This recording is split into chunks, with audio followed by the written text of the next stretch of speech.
24, 25 اور 26 نومبر کو میں اٹک جیل میں قید تھا۔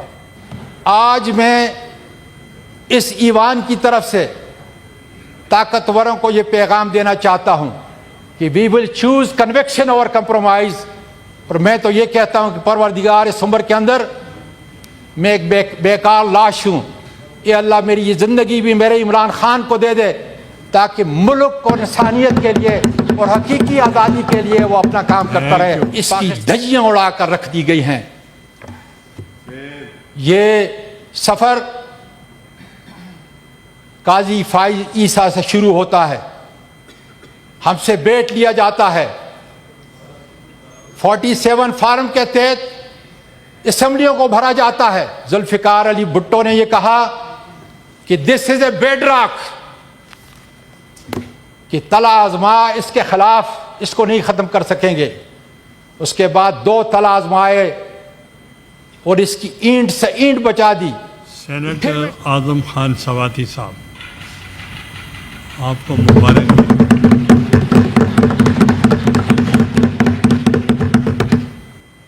آج میں پھر ایک مرتبہ مسٹر چیئرمین، یہ ہے وہ آئین 1973 کا یہ آئین، یہ ان لوگوں نے بنایا ہے، اس کے موجد ذوالفقار علی بھٹو، حضرت مولانا مفتی محمود، جناب عبد الولی خان، غوث بخش بزنجو، قصوری اور بہت سارے ہمارے وہ اکابرین جو اس دنیا سے رخصت ہو چکے ہیں، اللہ تعالیٰ ان کی مغفرت کرے۔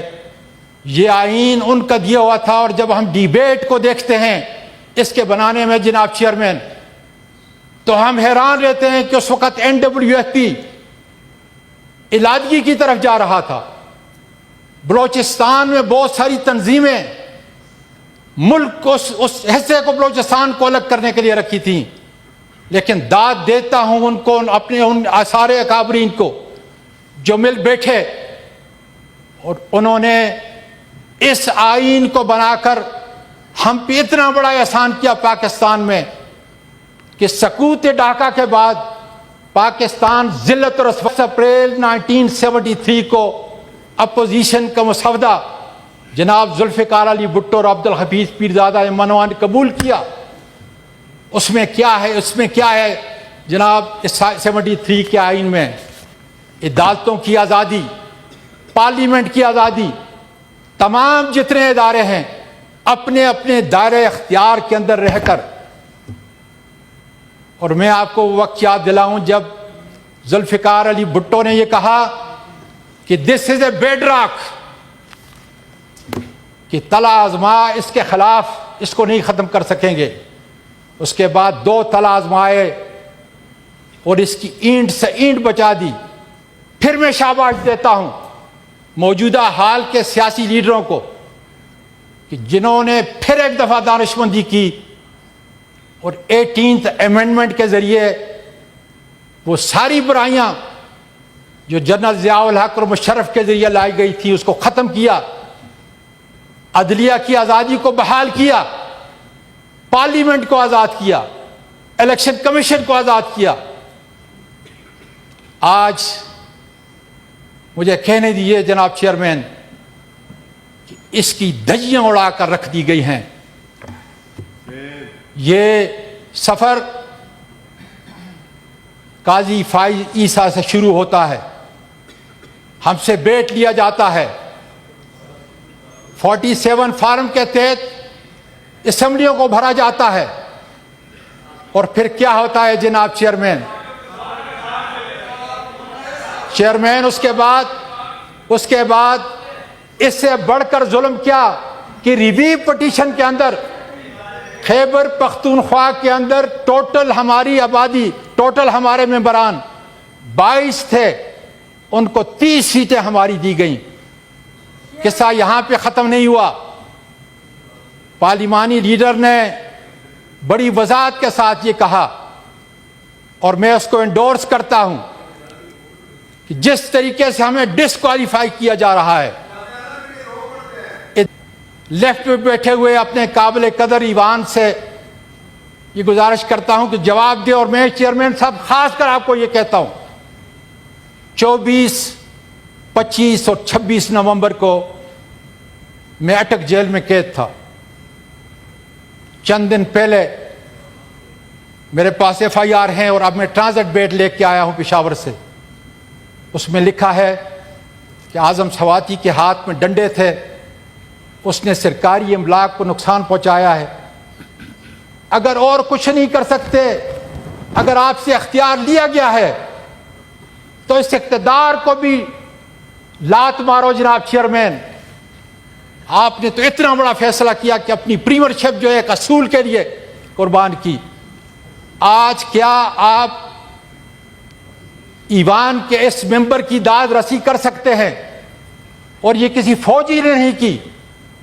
آپ مجھے یقین ہے کہ یہاں کا جو IG پولیس ہے اسلام آباد, اس نے بھی یہ نہیں کیا ہوگا. یہ مکروہ حرکت کسی DSP SHO نے بلائیں ان کو اور ان کو کہیں کہ یہ 4 FIR اعظم سواتی کے خلاف, جبکہ وہ اٹک جیل کے اندر یہ غلط بیانی جو ہے وہ کر رہے ہیں. یہی تماشا پوری پاکستان کے اندر ہے. 104 FIR میرے خلاف ہیں جناب چیئرمین. 2.5 سال کے اندر 1/3 ایسا میں نے جیل کے اندر گزارا ہے. میری عمر 77 سال ہے اور 78 سال میں داخل ہو رہا ہوں. لیکن یہ ایک بات بتا دوں, یہ قربانیاں, یہ ٹارچر, یہ ظلم, یہ جیلیں ہمیں اپنی حقیقی آزادی سے نہیں روک سکتی.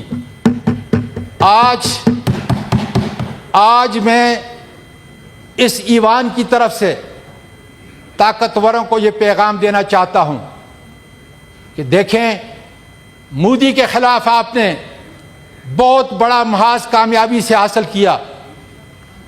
دنیا کے اندر اس وقت آپ کی عزت ہوئی, لیکن پاکستان کے لوگ چاہتے ہیں, 90% لوگ چاہتے ہیں, جن کے دلوں پہ عمران خان حکومت کر رہا ہے, کہ جب تک آپ کو عوامی تائید نہیں حاصل ہوگی, اور عوامی تائید کی کنجی صرف عمران خان کے پاس ہے. اس لیے خدا را ناحق ظلم آخر ظلم ہے, جب حد سے بڑھتا ہے تو مٹ جایا کرتا ہے.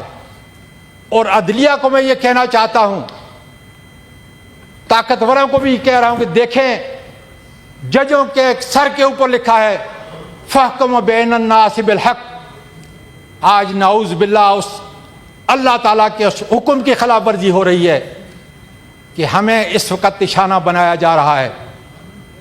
میں ایک بار پھر انہی طاقتوروں کو یہ کہتا ہوں کہ آپ کا ساتھ چین کا ساتھ ہے. شی جن پنگ کو اپنے ساتھ سیسا پلائی دیوار کی طرح رکھیں, اس لیے کہ اس خطے کے اندر اگر ہم نے اپنا وجود مودی کے خلاف قائم کرنا ہے تو پھر اپنے ٹیسٹڈ فرینڈ کے اوپر ہم نے اعتماد کرنا ہوگا. چین کی دوستی قراقرم یا سی پیک تک محدود نہیں, بلکہ اس نے ہر وقت یہ ثابت کیا ہے کہ وہ ہمارا ٹیسٹڈ فرینڈ ہے, اور اس کے ذریعے سے ہم اپنا وجود خدا کے فضل سے اللہ کے بعد قائم کر سکتے ہیں. میں یہ بھی کہہ دوں کہ ہمیں سعودی عرب کو, ترکی کو, UAE کو, ان سارے ممالک کو اپنے ساتھ ملانا چاہیے, تاکہ ہم اس ملک کے اندر اور اس ملک کے باہر نہ صرف اپنا وجود بلکہ وہ تعمیری کام کریں کہ جس سے RSS کے خلاف ایک زبردست قسم کا بین الاقوامی ہمارا محاذ ہو. میں پھر ایک بات بتاؤں کہ خدا را یہ جتنی بھی آپ ڈسکوالیفیکیشن کریں گے, ہمارے دیکھ لیں نیشنل اسمبلی کے اندر, No, please wind up. دیکھ لیں نیشنل اسمبلی کے اندر سر, دیکھ لیں پنجاب اسمبلی کے اپوزیشن لیڈر کو یہاں کے اپوزیشن لیڈر کو میں آخر میں یہ کہہ دوں کہ جتنی بھی تکلیفیں ہمیں دیں گے، بات وہی آپ کی ہے کہ we will choose conviction over compromise. اور میں تو یہ کہتا ہوں کہ پروردگار اس عمر کے اندر میں ایک بیکار لاش ہوں. اے اللہ میری یہ زندگی بھی میرے عمران خان کو دے دے تاکہ ملک اور انسانیت کے لیے اور حقیقی آزادی کے لیے وہ اپنا کام کرتا رہے. پاکستان پائندہ باد. Mr chairman, thank you very much. I rise to express, after a long self-imposed absence, 2.5 years. It started from October 13th, early in the morning, in wake of a tweet. And what it said, that tweet was constitutionally and legally protected. It says, to the former Army Chief, Mr. Bajwa, is the corruption has been legalized in Pakistan. And this was it.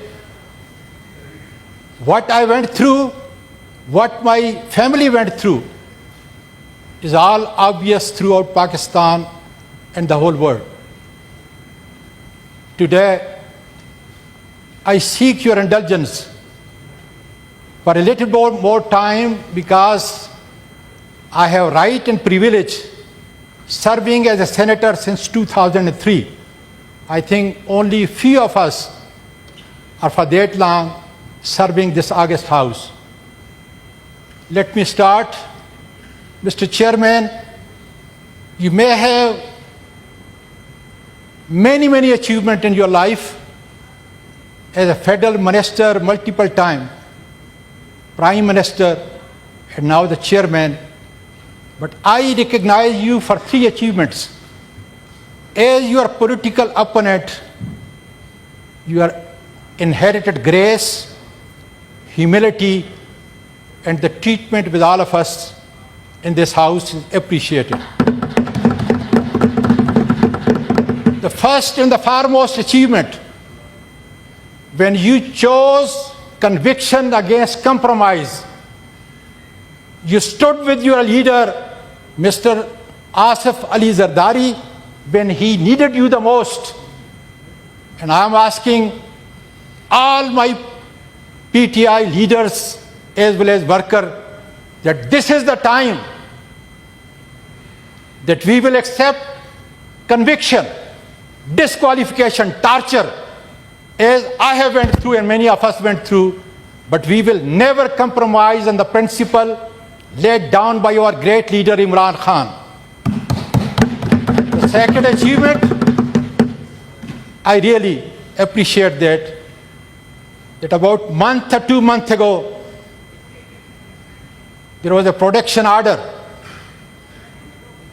right under our procedure been adopted, but you refused to chair this particular house because you said unless Ejaz Chaudhry will not come under protection order, I will not do that.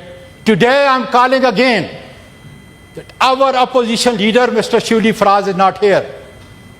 All I am asking you and also the Honorable Law Minister that please, we don't have any hurry in getting another opposition leader. Let us sit, wait, let this process go on. Because this August House earnestly need, the process has to be completed, or the call should come from Imran Khan whether he should be replaced or not. Sir, the third, and I am personally obliged for that, when in 2008 there was financial crunch, I came to you and asked you that we need more investment in NUST. You were gracious enough that you allocated substantial fund for what? In order to set up state-of-the-art incubators, R&D, and they transformed that particular Nashik University, not only in Pakistan, but one of the best in the world.